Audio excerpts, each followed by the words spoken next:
Good evening, you're watching Estuary News. Coming up, a sneak peek at a World War I film, and we offer the season's greetings to some canine friends. And tonight's guest is Chief Inspector James Glansfield from Humberside Police, giving us some hints and tips on how to stay safe this Christmas. Welcome to Estuary News. I'm Hugh Richards. Time now for the news headlines.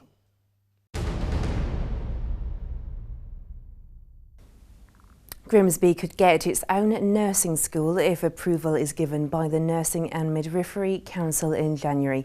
If given the green light, traditional nursing training will be delivered by the Grimsby Institute, providing nurses and care staff for the region, with plans to open in January 2017. The announcement was made by Lance Gardner, CEO of the Care Plus Group, which said it was much needed, and if it didn't go ahead, he would campaign until it did. We're working really hard to try and actually re-establish a training school. In the 70s and 80s, all towns had one, but they got changed due to a government change. So we're trying to reinstate that here, because at the moment, if somebody wants to become a nurse or an allied health professional, they have to go away to university. And often they learn a new city, a new town, and they don't come back. And the town loses that skill. So we're really keen and desperate to create one here.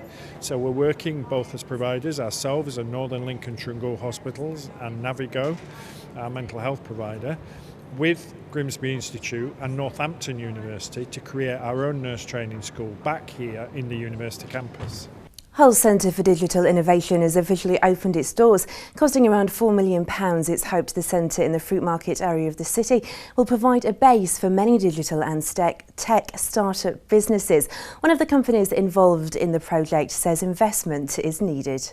Underpins all of the sectors that exist today, because whether you're a non-digital company, you're going to benefit from digital applications in some shape or form. This building, the idea is to bring a lot of entrepreneurs, a lot of great minds together in one place where they can feed off each other and hopefully grow new and exciting businesses, as well as help grow and sustain existing businesses. Case in Hull is rounding off its 30th year anniversary celebrations with a traditional Christmas dinner. The charity supports adults with learning difficulties and says it's proud to have helped so many people. The charity has had many ups and downs throughout the years, but it really has cemented itself in Hull. And a lot of people know about it, but there's also a lot of people out there that may be forgotten about it. And not bother realising, that we're there in the background supporting the amount of people that we do support. The need for food banks is not isolated to the big cities. That's according to an East Riding-based facility. The Cottingham Food Bank at the Zion United Reformed Church has seen a rise in the number of people through its doors. Judy Laws is a volunteer. I think for the majority, it is a lifeline. We have people who will come in and they haven't any... Well, we had some people a fortnight ago who were literally out of food. It's all political, of course, and I can't go into that, but people have their benefits stopped, the statemented, and all of a sudden they find there's nothing to eat. Well, if you do have a story, you can contact us on 01472 315561 on Facebook at Estuary TV, or you can email news@Estuary TV. But until next time, goodbye. Last year, a high-end film was produced on a small budget. Tell Them of Us is the story of Grace Crowder and her brothers who went off to fight in the First World War. This Christmas Day will see the film's premiere on Estuary TV. Emma Lingard went behind the scenes last summer to bring us this report. Rolling, and quiet on set, action. Sorry, Grace, that took longer. With a small budget and using locations around Horncastle, Tell Them of Us is a beautiful story involving the Crowder family, and it's all true. It centres around Violet Pearson and Grace Crowder, and is the tale told from the home front. I played Grace Crowder, and she was a real person who lived in Thimbleby. Both of her brothers were sent to the front, and in this scene that we're filming, she's going to see Violet, who's the sweetheart of her brother, to tell him that he's been declared missing in action. We've had a lot of support from the family. They've been amazing. We're using one of their houses actually to stand in for the Crowder house. They've helped us a lot with research by letting us see letters that were written by the brothers, and they help us get a real picture of what the family life was like and their relationships. Violet Pearson was William Crowder's sweetheart.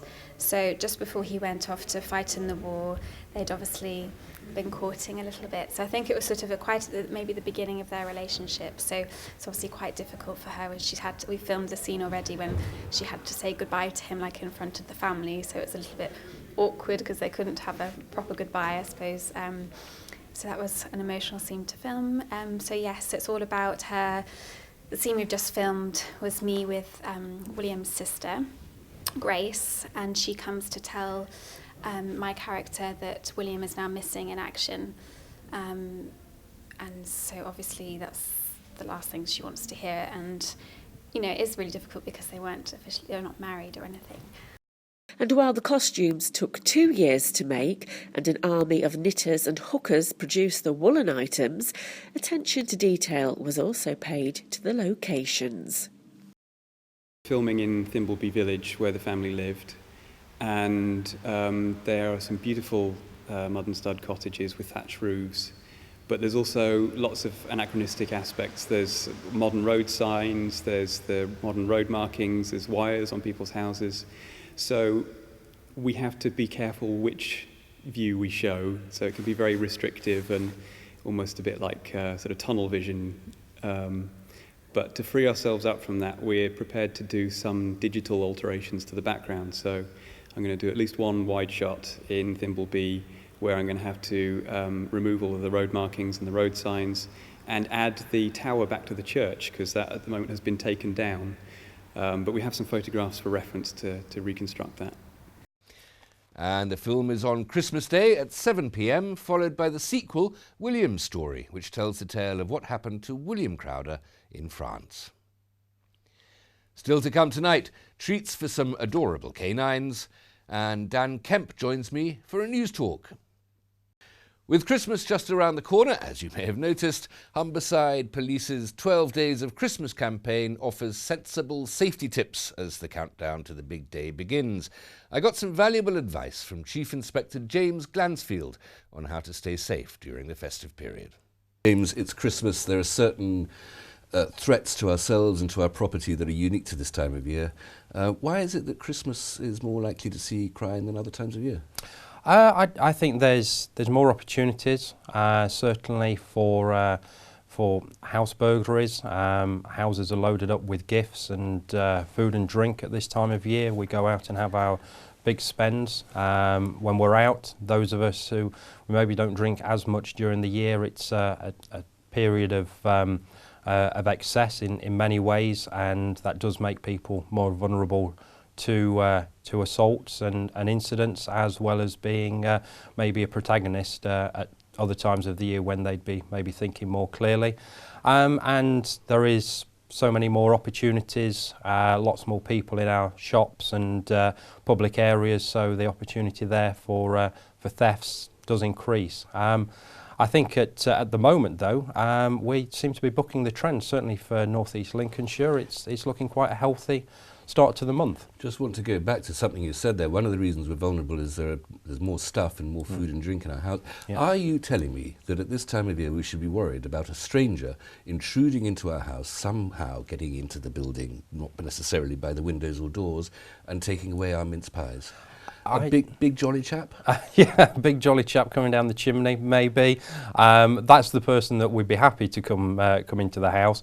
I think it's people just being vigilant about this time of year, that there's opportunists out there who would like to come in and maybe take some of those gifts that you've spent the year saving up for and going out for. So it's the right. You need to be more vigilant that people will be out for those opportunities. Why is it that North East Links is bucking the trend this year? Why are we safer than other parts of the country? Well, not just North East Links. I think as a force we're looking healthier for December. We've got Operation Impact in its current version, looking at the Christmas period, and as a result of that we have a number of key messages that we want to put out. We're putting out more police officers in public areas around shopping centres deter crime around the nighttime economy, to deter violence and public order issues, because we know the vast majority of people want to go out and celebrate with friends and family, and we want to make sure that they go out, they have a safe, enjoyable, entertaining evening that doesn't result in them being an offender or a potential victim in events. And we're also putting out additional patrols around residential areas to deter those individuals that we suspect are looking to be the unjolly fella coming through the window. You mentioned earlier that drink is part of the problem here. I don't think people sort of get drunk and then plan a burglary or anything like that. They just get drunk and cause trouble, don't they? Yeah. Is it, and of course people do have office parties, people are feeling celebratory and they'll take a drink more than they likely would, but it makes you, as well as more likely to commit a crime, an assault or something like that, makes you more likely to be a victim as well? It does. Unfortunately, it blurs the mind for anyone who's had a drink, and sometimes we don't make the best decisions when we're in drink. It's certainly not to say that we don't want people to drink. We want them to drink responsibly. You have an obligation to look after yourself. You have an obligation to look after those who are around you. So if you see someone in your group who's maybe going a little too far, help them. Yeah. James, thanks very much. We'll come back and talk about this in a bit more detail in a moment. Thank you. Do join us again after the break, when I'll be talking to James a little further.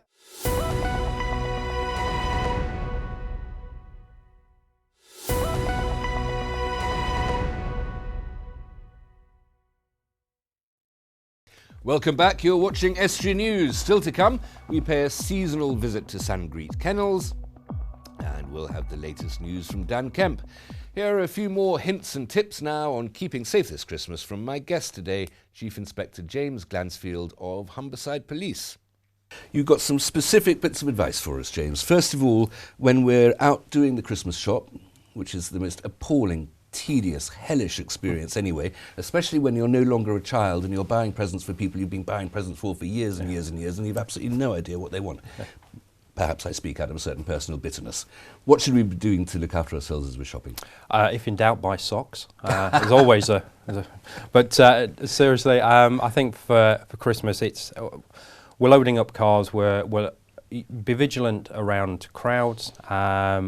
Those wallets, handbags and stuff. There's a lot more people around bustling about, and there are greater opportunities for people to pickpocket and take items, so be vigilant of your items that you're both carrying and what you've bought. When you're keeping them in the car, try to keep them in the car for as short a period as possible, and if you do feel that you need to store things while you continue with shopping or your plans, make sure they're out of sight. Use the boot, pull the covers over, and make it as hard to know that there's items in there as possible. And park in well-lit public car parks. The majority of car parks now have some form of CCTV. They're well lit, they're policed and patrolled by both ourselves and the owners, security, so please use those car parks. Don't try to scrimp on parking fees and park round the corner and then come back to find that your car's been targeted. It's go where everyone else does. And how do we keep our houses safe? What about our homes? It's making sure your doors and windows are locked. We are having some unseasonal weather at this time of year, but when you're out, make sure those windows and doors are locked. When you go to bed at night, make sure car keys aren't accessible, that they're kept away from doors, because it is possible to have cars removed without even entering into the house for the keys. Make it as difficult as possible for the offenders who are looking to make the most of opportunities. Make sure you've got timer switches. When there's a lot of people who will be going across the country seeing friends and family at this time of year, if you're away and your lights are normally on, make sure your lights still come on at those times. It just keeps people guessing, and to suspect that someone is there, even if the obvious things such as cars aren't there. And we all know that a dog is for life, not just for Christmas, but a dog is also for security. I suppose if somebody gets an enormous, great, big, frightening looking dog, that might be helpful. I think anything that barks a lot. It's size doesn't matter with dogs. It's that deterrence. So yes, if you've got a dog, then they can be very useful anti-burglary Well, devices. every week we make it easy for people to rescue dogs on this programme. I'm Oh, glad to good. say. Yes. And the final danger is when we're out partying, and forgive me for using the word party as a verb there. That's utterly outrageous of me. But we should be looking after ourselves and looking after our friends as well. Definitely. Yeah. It's go out, have a good time. We're going to have police officers out there to police the streets and make sure that we target those individuals who are clearly there to spoil the party. We need you to look after yourselves. Use taxis, licence taxis, plan ahead. Don't leave it till the last minute. We don't want people... And don't be alone. And don't be alone, yes. James, thank you so much for that advice, and Happy Christmas. Happy Christmas. Thank you very much. I want to see Grimsby put on the map. Extraordinary qualities, unmatched in anywhere else in Britain. We need to act with one voice. I was absolutely shocked, I'll tell you the truth. More police officer hours spent on patrol preventing crimes from happening.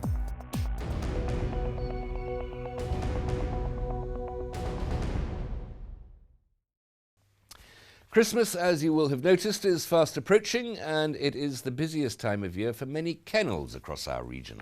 Luke Adams paid a visit to Sangreet Kennels to deliver some festive treats to our canine friends. Well, it's the season of goodwill again, and Christmas is a time of festivities for many people. But spare a thought for the animals at the animal rescue centres across our region who find there is no room at the inn as their spaces are filling up. I've come down to Sangreet Kennels, whose dogs appear each week in our Dog of the Week feature, to give them some delicious treats and find out how they'll be spending Christmas. Sangreet Kennels, based in Brigg, are a family-run business. Set in 5 acres of open countryside, the kennels are home to pets on holiday and lost dogs. Run by husband and wife team Paul and Sally Greenfield, the kennels have 3 separate blocks. One for boarding, one for North Lincolnshire stray dogs, and one for North East Lincolnshire stray dogs. Paul told me how the dogs will be celebrating this Christmas. The dogs are going to be the same as us really, not doing a lot, but they are going to be well cared for, obviously. Everything stays the same over Christmas. We still get the people coming round, having a look round.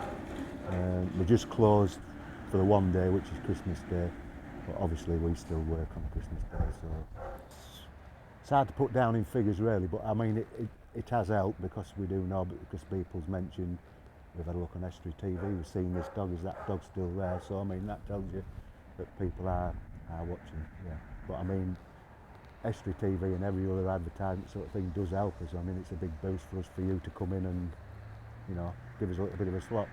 I've had a wonderful time here at Sangreet Dog Kennels, but please remember, a dog is for life, not just for Christmas. And joining me now to talk us through what's been happening across the region, Dan Kemp. Dan. Good evening, Hugh. How are you? Good evening, Dan. I'm very well, thank Brilliant. you. What have you got? Yep, the first story is quite a sad story. 2 men have been killed on Sunk Island, which is in East Hull, in the Holderness area. An investigation has been launched after 2 farm workers died in an industrial accident on a farm in Holderness. Oh, that sounds horrible. Yes, it sounds very grim. It happened shortly before 4:30 p.m. on Monday on a farm at Sunk Island, as I said.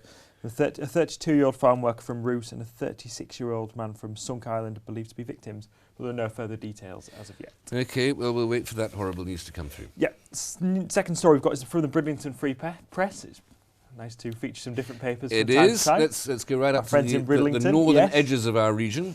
And this beautiful Bridlington. Bridlington Golf Club has unveiled plans to build a 12-bedroom hotel and 31 new homes in the biggest development of its kind that the golf course has ever seen. Well, that's a big thing for a golf club to be doing. Yeah, exactly. I think the point behind it is to try and, I suppose, diversify the different offerings that the golf club has, not just golf.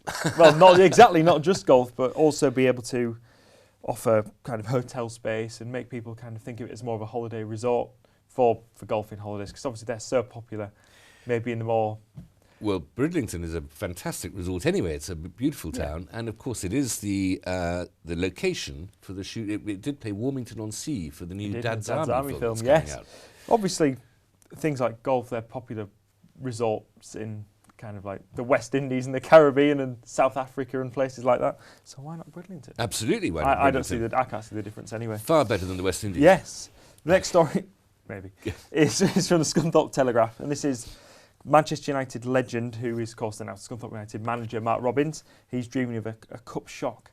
Of course, Scunthorpe United played in their FA Cup replay against Leyton Orient on Tuesday, and now by winning that game 3-0, they've now got a tie against Giants Chelsea, the reigning Premier League champions. Let's just clarify, this is a story about football. This is football. I quite like football. I knew you did that. I thought I'd put it in there. Thank you very much. Yep, so obviously he's very excited about the prospect of having this FA Cup shock. When you say Manchester United legend, he's a real person. He is real, yes. He's not he is a legendary figure to Manchester United fans, but he is indeed a real person. It's rather exciting, isn't it? One of our local teams is going to be absolutely a giant killer and destroying one of the most, Roman Abramovich's millionaire dream team that he They played Chelsea, I think it was about 8 years ago now, and they actually took the lead and lost 3-1 in an FA Cup match. So now this is, I suppose, a chance for redemption at that as well. Do you know what Chelsea Football Club has in common with Grimsby Town? No. Then I'll tell you. Go on then. Chelsea Football Club, like Grimsby Town, has its stadium not in the place after which it's named. Chelsea's Football Club Stadium is in Fulham, and Grimsby Football Club Stadium is in Cleethorpes. I knew those facts, but I didn't know that was what the link was. Well, that's as much football information as Brilliant. I have, Dan. And I feel rather proud that I can tell you something about football that you didn't know. I'm very impressed. Thank you very much. One more story. One more story, yes. This is about 60,000 people enjoyed the festivities and attractions at this year's Beverley Festival of Christmas. This is in the Beverley Guardian. Yep. Up to 50 coaches brought people from all over the wider area, not just Yorkshire, but from further afield as well, to sample the different delights, which included Bernie's mountain dogs, Santa and his reindeer, and steampunks. I don't know what they are. Steampunk. Well, I'll tell you about that later. So happy Christmas to Beverley. It's always good news from Beverley. Dan, thank you very much. That's it for tonight. If you have a news story, then please do visit our Facebook or Twitter pages, or email news@estuary.tv, or phone Grimsby 01472315553. Until next year, good evening.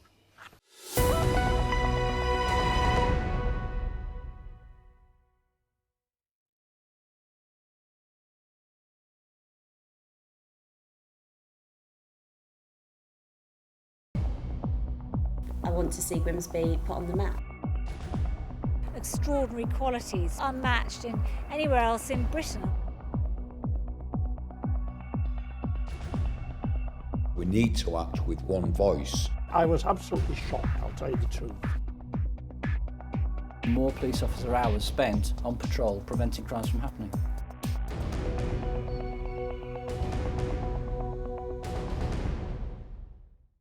Estuary TV weather, sponsored by Rix Petroleum, your local family-owned heating oil supplier this winter.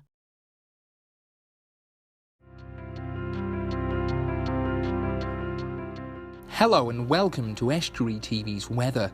Friday will be mainly dry during the morning with a chance of passing shower. Cloudy during the afternoon and becoming windier with maximum temperatures of 13 degrees.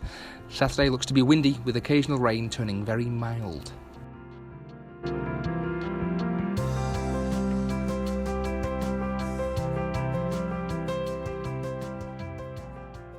Rix, servicing the region's oil boilers this winter from a name you can trust. Get in touch at rix.co.uk or call us on 01482 838383.